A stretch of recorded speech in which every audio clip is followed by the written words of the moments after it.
In 1962, in a quiet corner of East Africa, something happened that science could not immediately explain. It wasn't a war, it wasn't a virus, and it wasn't a joke. It began with laughter. Laughter that refused to stop. At the time, Tanzania, then known as Tanganyika, was a newly independent nation. The country was transitioning from colonial rule to self-governance, and society was under intense pressure to adapt.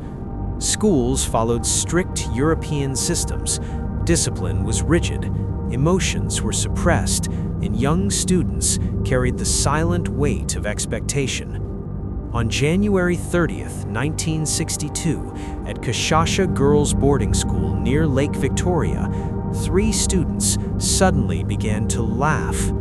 At first, it seemed harmless, but the laughter didn't stop. Minutes turned into hours, hours turned into days.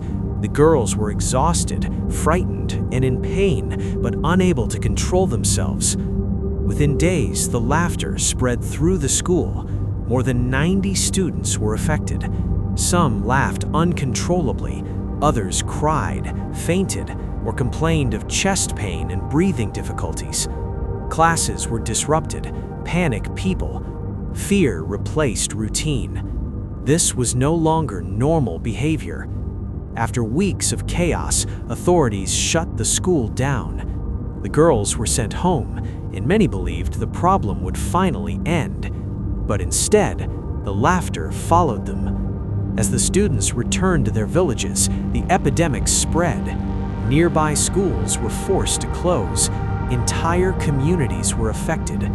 In total, over 1,000 people experienced episodes of uncontrollable laughter across multiple regions. The outbreak lasted months. Doctors searched for answers. They tested for viruses. They checked for food poisoning. They looked for toxins. Nothing. No physical illness could explain what was happening. Medicine had failed to find a cause. Eventually, psychologists reached a conclusion. This was mass psychogenic illness, a condition where extreme stress, anxiety, and emotional repression spread through a group without any physical infection. The laughter was not joy. It was the body's response to overwhelming pressure.